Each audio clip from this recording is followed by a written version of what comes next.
Rocket League defines a genre. It has transformed the way we view sports video games, blurring the line between arcade and simulation subgenres and coming the closest any game has to truly feeling like a sport, despite not emulating one.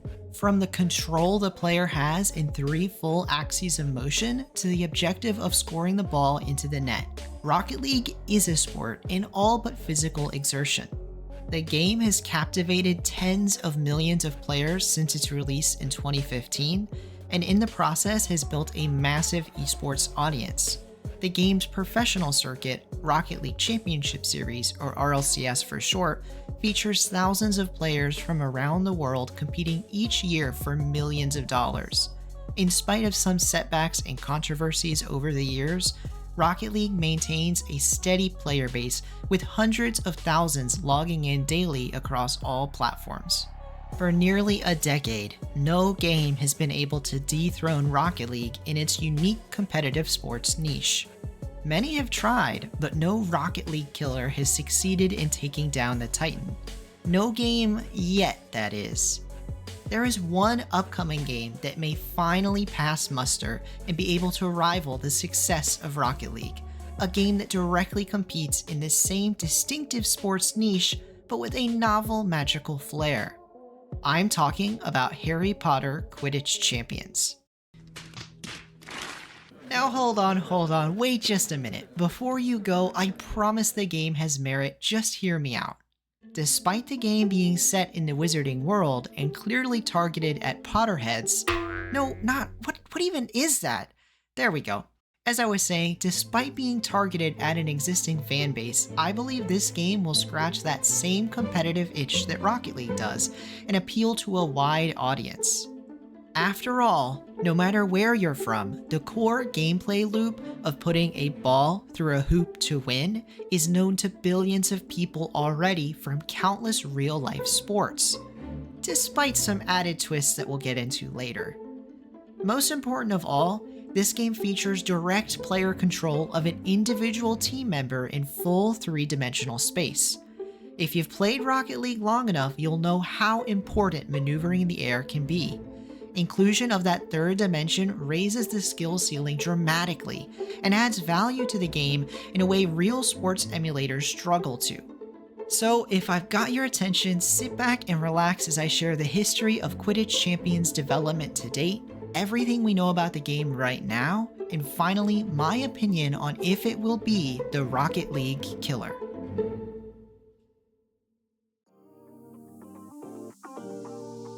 Quidditch Champions is being developed by Unbroken Studios and published by Warner Bros. Games under the Portkey Games label.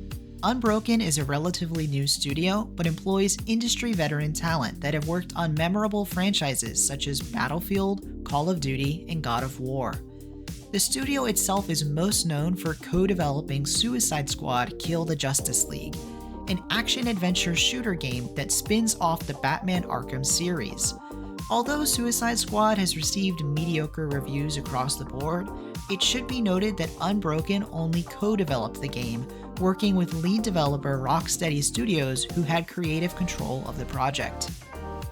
Warner Bros., through the Portkey label, has been ramping up production of Harry Potter games in recent years, most notably through the release of Hogwarts Legacy in February 2023. A single-player action role-playing game that released to favorable reviews and massive commercial success, with over 25 million copies sold. The success of Legacy came despite a notable absence from the game, Quidditch, causing many fans to believe a future game featuring the sport must be in work. Those rumors were proven correct just a couple short months later, when Harry Potter Quidditch Champions was officially announced in April 2023. 20 years after the release of the only previous Quidditch-themed video game, Harry Potter Quidditch World Cup. The original announcement didn't get into any details about gameplay specifics, just that development had been in progress for several years and that it would be a fast-paced competitive multiplayer Quidditch experience. The 2003 World Cup game had been single-player and was similar to a FIFA or Madden game, with players controlling an entire team jumping from position to position as they vied for the Hogwarts House Cup and eventually the World Cup itself. Many expected Quidditch Champions to feature similar gameplay as a spiritual successor of sorts, but no one knew for certain, especially when developers had mentioned a new multiplayer focus. The mystery wouldn't last for long, as with news of the game's existence came word of a limited playtest that would allow participants to get an early look at gameplay. Further playtests followed in May, June, and July, culminating in a massive final test in October 2023, where nearly everyone who signed up got invited, and testers even had friend codes to share. Unfortunately for us, playtesters were all locked into strict non-disclosure agreements, meaning no footage or information on gameplay was made public. Even now, over a year after the initial tests, the NDAs remain active, which really sucks given how exciting was. Fast forward to June 7th, 2024, and Warner Bros. Announces that Harry Potter Quidditch Champions will release worldwide on September 3rd of this year for a suggested retail price of $30. The game will be available on PlayStation, Xbox, Nintendo Switch, PC, and even on Toaster. Actually, strike that last one. And will be available for free to PS Plus members until September 30th. The announcement brought a wealth of new details about the game, including a trailer, new gameplay images, game mode descriptions, customization options, and even system requirements. The game's Steam listing shows single-player, online PvP, online co-op, and cross-platform multiplayer tags, and even reveals full controller support as well as developer recommendation to play with your controller, similar to Rocket League. It was also confirmed that the game has positional play, with chasers, seekers, keepers, and beaters, each role having their own unique playstyle. There will be multiple modes, including single-player, co-op, and PvP options. First, the highly anticipated player vs. player mode features online competitive matches against other teams, similar to a Rocket League match. Next, the sure-to-be popular career mode will feature progression from Hogwarts all the way to the World Cup. This is something that you commonly see in a Madden or other real-world sport game, but the most notable thing here is not only can it be played solo, but also in online co-op with up to 3 other players, a rare feature to see in a sports game. Finally, there will also be the ability to play exhibition matches, where you set up the teams, map, and difficulty. Exhibition games will also allow solo play or online co-op. Customization options were also shared, including the ability to level up and use skill points to modify your playstyle for each role. You'll also be able to improve your flight style through choosing between and leveling different brooms. From a cosmetic standpoint, you'll be able to play as iconic Harry Potter characters or create your own. It wasn't shared exactly which game modes the broom choice and skill points will impact, so there is some concern that we could see those in play during PvP matches. And that brings us to present day, waiting for release with a basic understanding of how Harry Potter Quidditch Champions will work, albeit missing the finer details. And we return to the question at hand. Can this game kill Rocket League? The easy answer is it's too soon to tell. But don't worry, I'm not here to clickbait you like that. I'm confident enough with what we know now to make the call. Quidditch Champions will not kill Rocket League. Regardless of whether it succeeds or fails, the premise of Quidditch Champions strays too far from Rocket League to successfully pull away its entire player base. They do fill similar niches and will certainly share some players, but Quidditch Champions lacks the appeal of Rocket League's simplicity, where all players have the same innate abilities, both due to positional roles as well as possibly leveling up skills and brooms. What especially gives me pause is how Quidditch Champions will handle the snitch, a unique Quidditch feature where seekers from both teams chase after a special golden ball that awards 150 points and ends the game when caught. In-universe, this almost always results in a win for the team that catches the snitch, and it means that seekers are more important than any other player on a team. That's not great game design. If you want it to be fun for the other 12 players on the field, their actions need to matter too. Seekers are confirmed to be in Quidditch champions, so even if there are modifications to the value of a catch or how the match ends, the game's going to feel dramatically different than most sports games. There isn't just one battle, but two ongoing simultaneously. The race to catch the golden snitch, juxtaposed against the race to the most points traditionally, where chasers score by getting the ball past an opposing keeper through a hoop. In this way, the game shares some similarities to lane-based MOBA games like League of Legends, which has an overall team battle as well as smaller individual or duo battles across the map. But where MOBAs don't restrict player agency, Quidditch does, by limiting snitch catching to only Seekers. With proper balance, this sort of multifaceted team play can add strategic depth and excitement, but it's a delicate equilibrium to hold.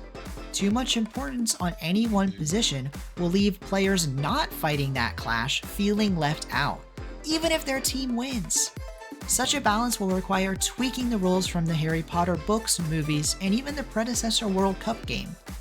And even if they do manage it, this system of two battles within one will certainly be confusing for new players that are not familiar with the source material, and will likely turn away some Rocket League players.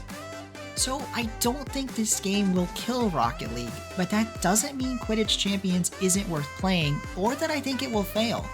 I am excited to see where Unbroken Studios take the game, and I see so much potential for this to become a gem that carves out its own new niche, not dissimilar to how Rocket League did it.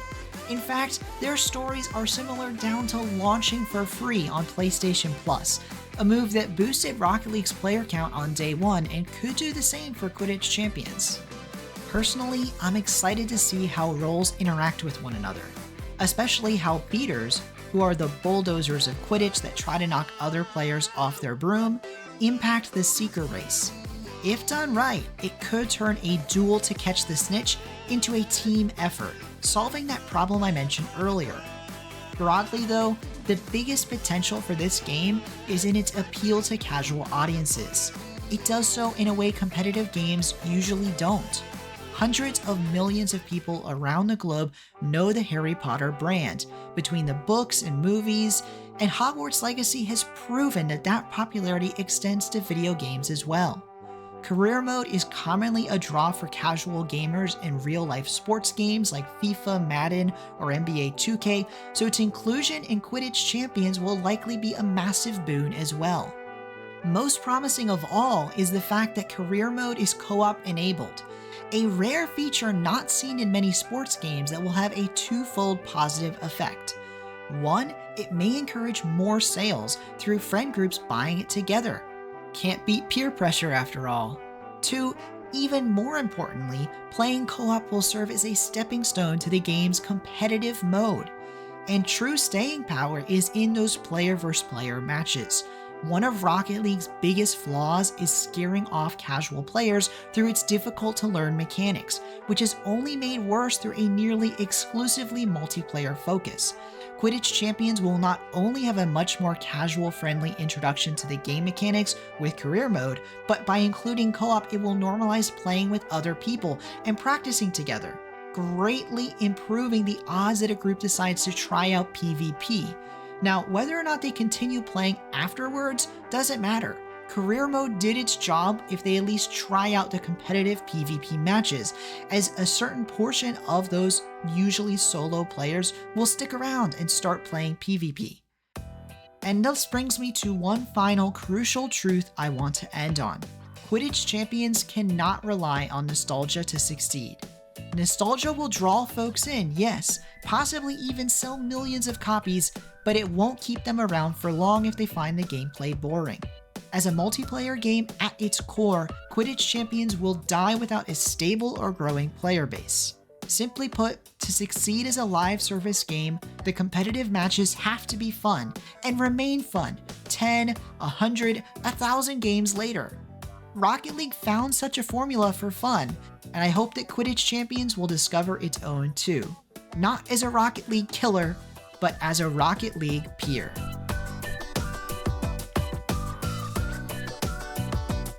Do you think Harry Potter Quidditch Champions, or any game for that matter, will ever kill Rocket League? Let me know in the comments below.